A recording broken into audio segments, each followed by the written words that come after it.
係啦，嗱咁咧做練習之前咧，就先跳出個狀態啦。無論你咩狀態，咁啊諗一諗，你今朝刷牙用左手定用右手㗎？OK，無論答案係咩咧都 OK 啦。咁咧跟住咧，我哋開始去做呢個練習。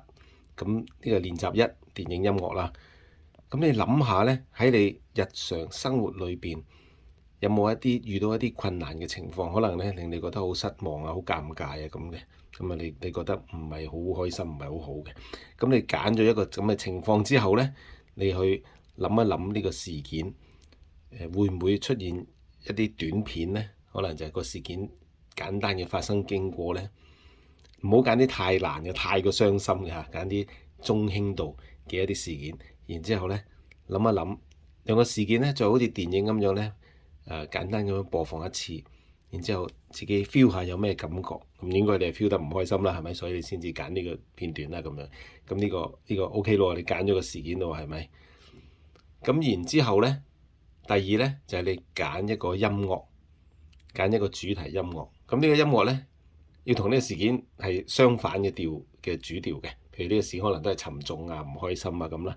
咁你揀一個音樂咧，就可能就調翻轉輕快嘅，可能係馬戲團嘅音樂啦，或者係卡通嘅音樂啦。譬如我呢年代咧，我會諗起迪士尼啦，我會諗起我哋個年代嗰首歌咧，《世界真細小》啦，人人常歡笑，不要眼淚掉，加埋嗰啲音樂咧，咁樣。咁你年代我相信有你嘅音樂啦，係咪？係一個輕快嘅、卡通嘅，甚至搞笑嘅，同你頭先諗起個事件嗰個主調係相反嘅。咁你揀咗音樂咯喎，咁所以咧嗱，而家你有嗰個片啦，你亦都揀咗音樂啦。咁跟住咧，我哋開始咧就做呢個練習啦。咁咧開始，我哋先深呼吸3次，吸氣、呼氣，然後再吸氣，再呼氣，然後吸氣、呼氣，係啦，跟住咧。我哋瞌埋眼啦，放鬆自己啦，喺腦裏邊咧播放一次頭先我哋揀咗嗰個嘅片段，係啦，由頭開始播放到尾，冇錯啦，做得非常之好。留意下自己有咩感覺，然後咧我哋開始去配合一個電影同佢配樂啦。同時播放呢個電影喺腦裏邊，同一時間將頭先你揀咗嘅相反主調嘅音樂加落去，一路播放，音樂亦都一路去播出嚟，係啦，做得非常好。播完第一次啦，然後我哋第二次啦，呢個腦裏邊嘅電影再次由頭開始播一次，同一時間我哋播放一個相反主調嘅音樂，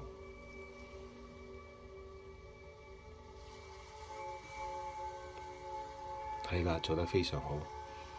然後我哋第三次再做返同樣嘅嘢啦，將呢一個嘅腦裏邊嘅電影播放一次，同一時間我哋播放相反主調嘅音樂，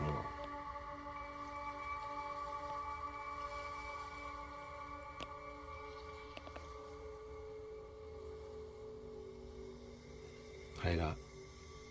做完之後，咁我哋放鬆一下自己，